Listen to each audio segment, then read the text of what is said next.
Introduce you to them. You already know them, most of you. But with the change, having an offensive line and having the additional head coaching duties, I knew I'd be pulled apart sometimes from that group. And Coach Lichtenberger has been an offensive line coach for 4 years.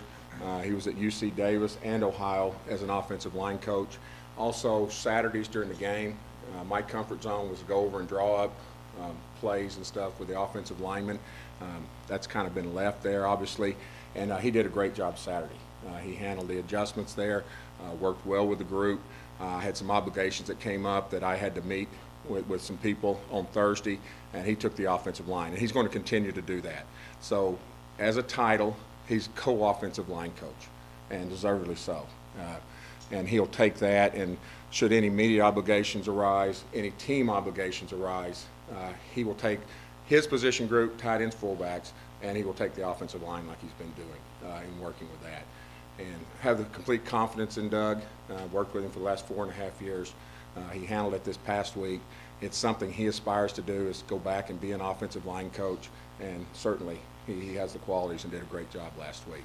So Doug, thank you. I just brought him down for you guys to see. He's been here a short time.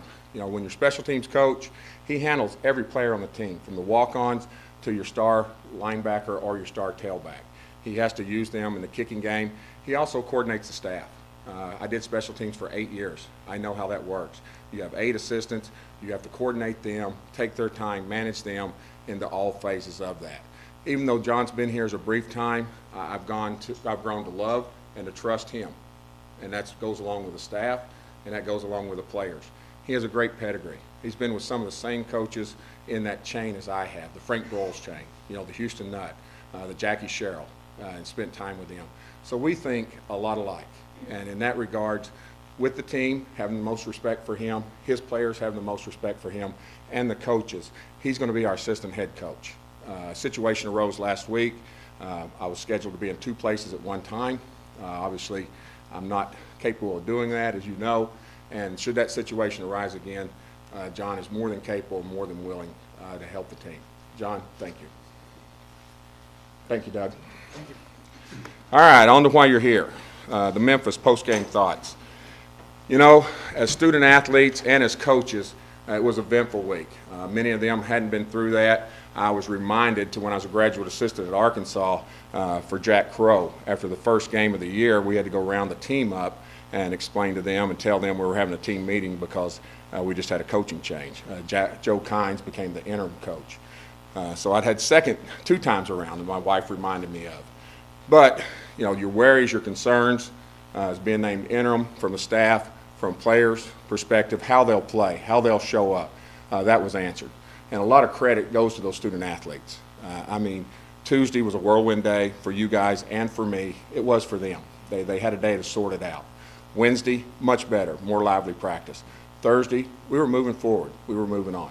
Friday, same way. And as a result, from the coaches, from the student athletes, a great job Saturday. You know, the enthusiasm, the attitude, the effort, the team. I don't know how it was viewed from the outside world, but from our standpoint, internally, was exceptional in working with that. It was a busy week for President Cowan, you know, homecoming. Asked him if he'd come address the team. And he took time out of his schedule and delivered a great message in the pregame to the team. And really want to thank him from me, from the coaches, and the players. It meant a lot to them to see him come in his orange hair and his T-shirt and address them. And it really helped. I mean, it fired them up. And he's a great speaker, and he delivered a strong message to them to believe and to continue on. So I thank President Cowan for doing that. Along with the coaches, you know, game day, you look at game day. You worry about that, the operations, how it goes. I thought Greg Davis, Steve Stannard, John Hendricks performed well. They came in. We didn't have 12 men on the field. We didn't have 10 men on the field and working with it. So that operation went smoothly in working with that. Switching trains of thought, you know, cover a little bit in the area. I know Bob's had the press conference. I wasn't down here. I don't know how he ran the press conference. So guess what? Our first press conference, so we'll run this today. Special teams. You know, a guy that stood out for us was Derek Strozier. You know, he's second in the league in punt returns, had an outstanding game for us. Had a 24-yard punt return.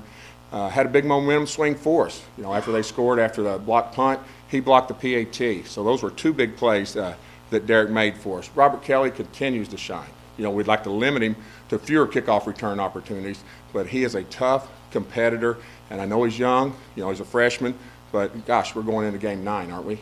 And working with it. So now he's making the phase there. He has a chance to break the school record for kickoff return yards. The big thing that came up in the game, two big things in the special teams. The punt block. For the second week in a row, we had a punt block. And in visiting with John and visiting with the special team staff, you know, we have to address that. You know, once that becomes a problem there, that's what teams are going to do. And obviously, as you saw Saturday, it was a big difference-making momentum swing in the outcome of the game. We got to correct that a couple of ways. Number one is personnel changes. It happened with our up-backs for the second week in a row. Our up-backs, the 3 men that we put back in the shield punt, weren't able to protect. Jonathan stepped wide on that than he normally stepped, and the outcome was a block kick. So, number one, we correct Jonathan's mechanics. Number two, we make changes in the personnel. Also, in doing that, we have to make some scheme adjustments. Without going into game plan plays, you can understand that. We will do some different scheme adjustments in our shield punt in working with that. Also, a crucial play in the game was Cairo's missed 46-yard field goal. You know, it hit the upright, and that was an opportunity in the game to take it from a 2-score game to a 1-score game. And that changes, after we miss that field goal, it changes the way Greg calls the game. So now we can't be in a clock mode that we know we can win it with a score at the end. We had to go to a pressure. We had to go to attack. We had to go to a 2-minute offense. That changes the way Steve Standard calls the game. He has to get into it. There's more pressure. He's got to get the ball back to us, and that's the way he calls that. So those were two big plays in the special team unit. What do we have to do there? We have to be solid in there and talk to the special teams. Not only be solid, not only be sound, but be special. Make plays that will contribute to us winning the game and not contribute to us losing the game. Defensively, you know, Steve Standard and the defensive staff shared with them, thought they played an outstanding game. You know, they'd been under some fire from the previous weeks, and they came out. It was 14-10 at halftime. They'd given up two big plays. They gave up a screen pass, and they gave up a wheel route in that. They had held Memphis to less than 10 yards rushing on the game. So it was a great first half. They came out in the second half, and there were 12 points that they weren't truly responsible for in working with that without a team making a first down. And they allowed one big play in the second half, and it was the reverse. On all of those plays, it was a back-end problem. It was a problem with the outside linebackers. We corrected that on Sunday. We went through those plays on Sunday, and we will continue to work on those type of plays that hurt us in the game Saturday to make sure we learn from those mistakes and we move forward from that. You know, in the second half, I thought the defense really came up big. It was 4th down on our end of the field, and we didn't get it. You know, in previous games, previous seasons, that would have been the end of it. Defense would have went out there, Memphis would have went down and scored, but they didn't do that. They went 3 downs and out, and we got the ball back and working with an opportunity to go. Another big play in the game, I think, was Ryan Travis. You know, he leads our leagues in interceptions. He made a big play on the goal line to stop another scoring opportunity and allow us to gain the possession and not allow Memphis for a field goal or something there to expand the lead. Overall, defensively, you know, we just had the one turnover. We have to do more to create the turnovers. We have to do more to give the offense field position and to give them a chance to score there. And Steve addressed that Sunday. We have to play better in the red zone. You know, we keep talking about red zone. We're going to devote today's practice and some of Wednesday's practice to the red zone on both sides of the football and trying to address that issue. Defensive players, another solid game. He does it week in and week out. Trent Mackey. He's 5th in the nation in tackles per game. He's obviously a defensive leader for us, and he's fighting through some nagging injuries, but it hasn't slowed him down. His performance on Saturday has been exceptional, and we need him down the stretch run. Desmond Moses, D-line, played extremely well. Didn't get the fumble, you know, after the review, but he pressured the quarterback all day, and he made plays. I mentioned Derek Strozier on special teams, had an outstanding game from the safety position. You know, we'd moved him in positions there, and he contributed. He had an impact in the game. We lost a corner. We lost Alex Larcella. Roger, Danny will address that situation as far as the medical concerns. What we're going to do now is move Ryan Travis back to his corner position. That's where he'd been before, and that's where he'll return back to, and that's where he'll practice this week. Switching trains of thought to the offense. You know, there's some crucial things in a game, components that we must do. We turned the ball over too many times. You know, they had 2-3 takeaways, 2 interceptions, and a fumble. Okay, first half, we didn't run the ball extremely well. We didn't take some of the pressure off of Ryan Griffin. We wound up 16 carries for 50 yards in the first half. Orleans was close to, I think, 4.5 a carry there. So he did do well and when he was given those opportunities. But offensively, you know, the key play, if you look at the game right there, was obviously the interception. We came out in the second half. We scored on that drive. We had another opportunity in the red zone, which I've addressed, from the defense and offensive standpoint, to score there. What happened on the play? Griff didn't see the DB, the corner in the area there. As a veteran quarterback, that ball needs to be thrown away. He knows that. He probably told you that in his press conference. Or he takes the sack. Our tailback in the protection scheme on that screen needs to come over. He needs to chip, if you will, that linebacker. And those things didn't happen. Okay, that comes with coaching. Players play, and the coaches have to coach that and working with that. Again, just like the defense, just like the special teams mistakes in the game, that was addressed Sunday. We went over that Sunday. That was the first thing that we did in working with that. You know, overall, looking at the second half, you know, I thought the offensive staff, Greg Davis, did a great job with second half adjustments. Obviously, the inside runs weren't being as productive as they needed to be. We went to more perimeter runs. We went to more draws. We went to more screens in working with that, and we're able to have success there in the second half with those type of plays. You know, after the game, I thought we'd given up a sack, but the quarterback was credited for getting enough yardage. There was no sacks in the game. The offensive line, we need to do a better job. Tackle-to-tackle runs. We'll have an emphasis this week in middle drill on working those runs that we feel against East Carolina will be successful in our breakdown. But we must improve in that area and get that to where it happens. But the 0 sacks and few pressures in the game. Overall, reviewing the film, Ryan had more time than probably we had previously thought before going into the game. I mentioned the fumble, crucial play in the game. You know, the interception obviously was a momentum change, but we're in the red zone. We just had, I think, an 8-play, 73-yard drive to get us down there, and the ball was stripped from Xavier Rush. You know, we got to be able to put that away. What would the outcome have been? I don't know.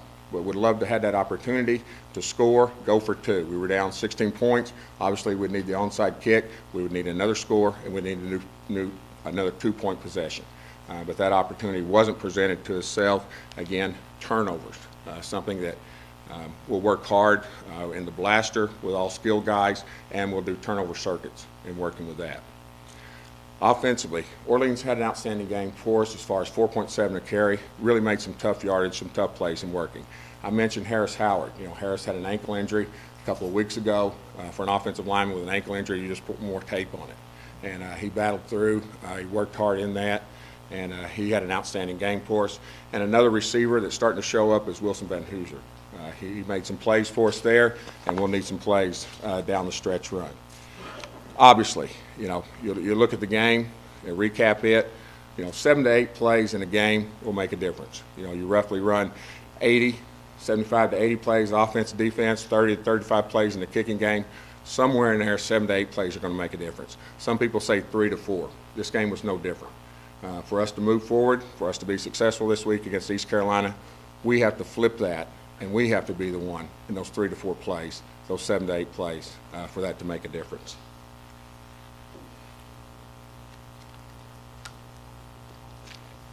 Excuse me. All right, that's the part about Memphis. Switching on to ECU. You have the stats, you have the press release, 1-2 home record. They've been on the road the last 3 weeks.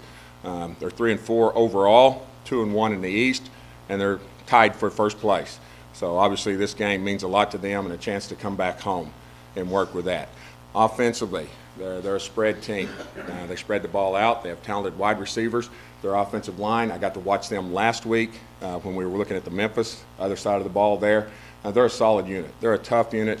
they're aggressive, and they get after you.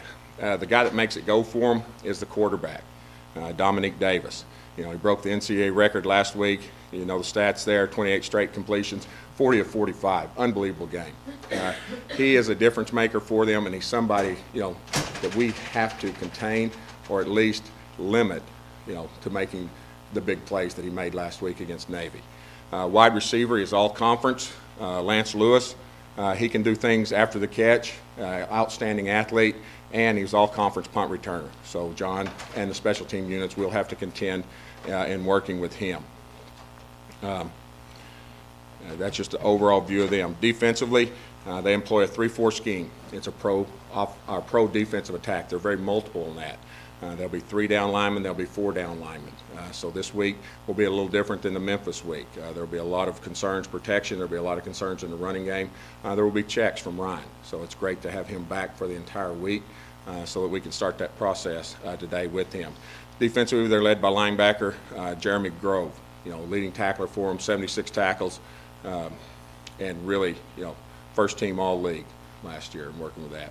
Number 38 was first team all conference. Emmanuel Davis, the DB cornerback, that makes plays for them, and an exceptional player.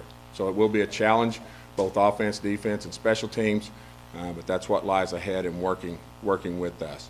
Also, a former Tulane coach, Dwayne Price, is in his second year there as outside linebacker coach. So it'll be a good opportunity to say hello to Dwayne before the game. Closing remarks as far as ECU, you know, before I go to that, again, I can't say enough.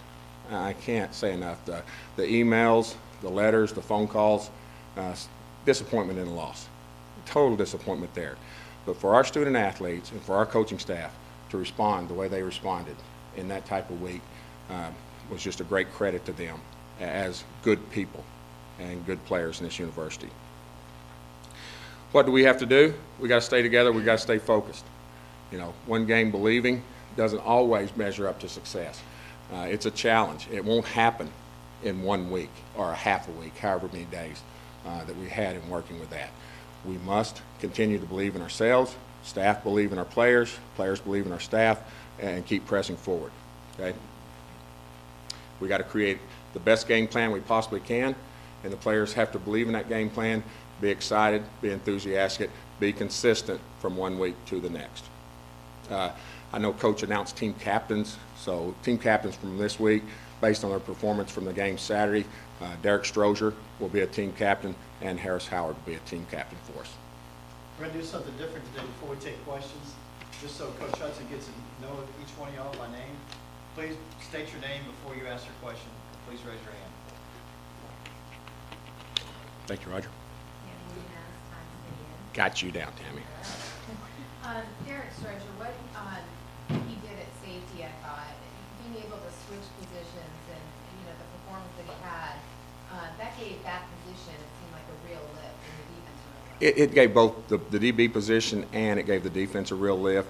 And earlier in the week, I told Ryan Travis, you know, I think pound for pound, you're the toughest guy on this team. Well, Derek must have overheard me, because in Sunday's meeting, I had to go back on that story and say, Ryan, you know, Derek's giving you a run for his money. I'm not sure Derek's not the one, you know, pound for pound, the toughest player on his team. But, you know, he moved back to that safety position, and he really brought a lot to the game, and he helped us, and I think he'll help us down the 5-game stretch. It seemed like also what you guys did with the subs that you made at safety seemed to light a fire under some of the other incumbents there to play. Well, as coaches, we know that the way to motivate the player and the way to move them is the word next. If you know you're not performing as a player and there is a next, then that creates competition, that creates fire. And Coach Rollins, Coach Standard, they did a great job in creating competition back there in that secondary. Moving Derek to that position, was that something that you guys had talked about because of the depth problems at safety? Did you talk about it before? Yes. With the injuries we've had at the safety position and the overall injuries in the defensive backfield, and then losing Alex is, you know, it's a tough loss, and then we'll have to close ranks and move on with that. That's something that Steve and the defensive staff had discussed, and they were able to make moves. You know, Alex goes down in the game, and they're able to shift some key players around and make some moves there. The number of times that you passed in the game, how much of that was scheming for Memphis, and how much of that is going to be incorporated as you move forward? Well, I think we ran the ball 24 times and we threw the ball 50 times. In some of those passes, I know 3 to 4 of them were checks. We had runs called and we had to check to a pass due to their front, due to their coverage in the secondary and working with that. Also, the game dictated to where we had to throw the ball more. We were behind 2 scores in the fourth quarter and, grinding the clock, running the ball. We sprinkled a few draws in there, but we knew we had to throw. So, the 24 to 50 ratio is high in working with that. Would love to be balanced in working with it, but again, it's not going to be 50-50 every week.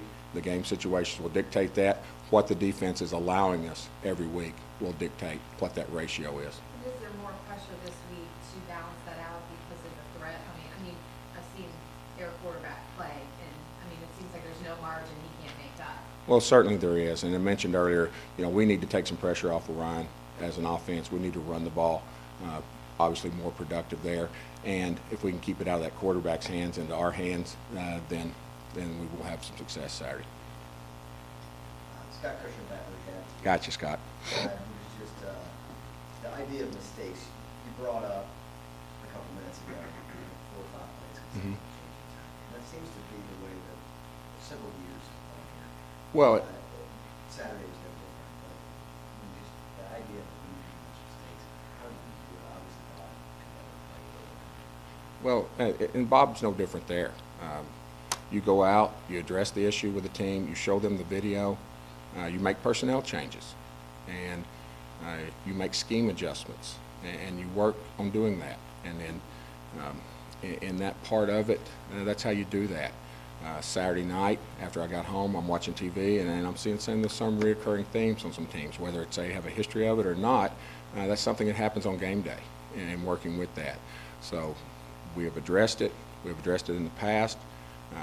It has been issues in the past there, and until we take ownership as coaches and as players, that may continue again. But we're addressing it Sunday, and we're addressing it today, Wednesday, Thursday, Friday, and we'll follow through. And like I said, in some of those areas we made personnel changes, and in some of those areas we have made scheme changes without going into a lot of detail there. Sure, and you have mentioned, in the past that maybe the team kind of fell apart after some of those mistakes that didn't happen Saturday. What is the difference in there? How you turn not only from this not falling apart, but then being able to not just respond, but be able to turn? Well, the difference is just like it is any team, Scott. It's confidence, it's a belief, it's an attitude. And the rough week that we had last week, this team had that attitude. They had that confidence. They did believe. And some of those negative situations that may have turned in the past, they held tight. They wanted to link up, they called it, before the game. They came up to me and they asked, Coach, can we link up before the game? Let's show our togetherness. Let's show them we're a chain. Let's show them we're a bond in a team. Certainly. I said, we'll link up. Manuel Luco, Coach, can I bring a sledgehammer out? I said, well, Manny, what are you bringing the sledgehammer for first? And he said, I want to bring the pain. That symbolizes bring the pain and working. I said, certainly, Manny, we can do that. We don't want to bust the concrete on the floor, so we'll create a pad there for you to hit. And I said, please don't hit anyone. I warned Dr. Stewart before the game, number one, to stand clear, and number two, be careful where you hit that. But it's an overall attitude. It's an overall belief. And you look at times right there, we didn't respond to that. I felt the momentum change myself. I called the team up. I addressed that during the game. Just anything that I could do there to pull them back, say, hey, this has happened in the past. Not today. Let's respond. Let's keep working. And some of the things that I mentioned, the 3 and out after our 4th down, I thought was a positive sign. The offense, taking it down the field. Yes, we turned the ball over, the mistake that happened there. But they believed on the sideline, and the group was cheering behind them, that we were going to score. We were going to get the 2-point play, and we were going to get the onside kick. So, Scott, you ask, it has to begin somewhere. And, we're pointing towards Saturday as that's where it begins.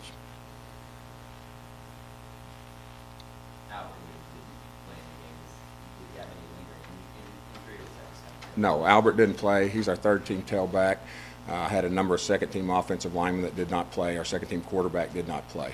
A number of second teamers didn't play. We're not intramurals, we're not there. We're going to play our best athletes. Will we need Albert later down the road? We certainly will. We'll need him. Will there be schemes? Will there be game plans where he has a role in that? Yes, there will be. Thank you, Gary. Ed Daniels, WBNR. Awesome, Ed. Just thought I'd get that out of the way, Coach. Ah, that's good. Mark Hutson. Coach, when you look at trying to, I don't want to use the word credibility, but how important is it just to win a game to establish a different mindset about the way your staff is doing things now? You know, that's obviously a great question, Ed. We're judged on wins. We're judged on the losses that we have here. And in the outcome, that'll be what's judged by me and the staff that we have. But I think more important than the wins and losses is what Scott had asked. It's the attitude of the team. It's the belief in one another. It's being competitive throughout the game. It's when things go wrong, like they did Saturday, which they will in a game. There's breaks, ups and downs. It's a roller coaster in a game. That they pull together offensively, defensively, special teams, and as a staff. So, yes, is it crucial we win a game? Obviously, you know, it is crucial we win a game. But to me, you got to take small steps. You got to do building blocks, if you will, Ed. And even though it's been mentioned, it'll be said again, you know, how disappointing the loss was Saturday. I think sometimes, you know, from our previous mistakes, we learn from them, but we don't dwell on them. You know, because if we dwell on them, it clouds future success. It clouds an opportunity for us to have future success. So we're going to learn. We're going to correct those mistakes, just like in the past. We're not going to dwell on those mistakes. We're going to go forward so that we can have future success. Just a quick question about the punch shield and the changes that you're making in personnel there. Uh-huh. Who's going to be in the shield this week? Well, you'll see today at practice, Casey Blum will move into the place of Matt Marfisi. Then we'll try a couple of other people there at that position too, put them on video and critique them, and you know, maybe some other changes, not just today. Coach, I know we talked about this. This isn't the first time. Is the all the block kicks and everything? Is that you know, I know you work on that constantly as a coaching staff. Is it kind of bewildering to you know be faced with that dilemma? Well, Ed, I think this is the first time you and I have talked about it, but you know, I think you've talked about it before with other ones. But it's not, you know, the players, we give a scheme, we give an execution. Their players are on scholarship too. They come up with schemes and they come up trying to break that down. It is frustrating, you know, more so than bewilderment in working with that. And, you know, I know that's a question and concern. It is in our offices, and it is from the team. So we'll go back. You know, I was special team coordinator for 8 years. You can play well in every phase of special teams, have one breakdown, and the day's gone. You've lost that in your other 6 phases. So what I had mentioned earlier, we'll make personnel changes. We'll show video. We'll make scheme changes. Not wholesale scheme changes, but we'll make scheme changes to see that that problem doesn't arise again. Had enough? Ready for lunch? Thanks, Coach. We got one more. Got one more question.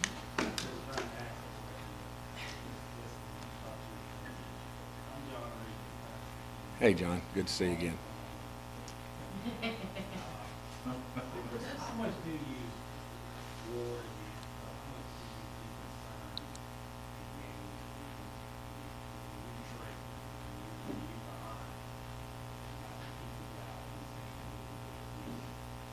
keep Well, you obviously you try to address that in fall camp with team building, to where when times get tough, times of crisis, you're just not going to turn loose the rope and work with that.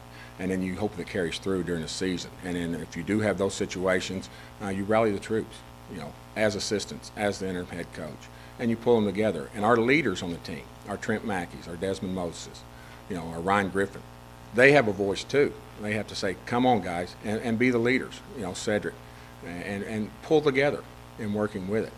Mistakes are going to happen. Breaks are going to happen in the game. but we're going to stay positive and we're going to overcome those. So that's a way, John, that I see it happening. Yes.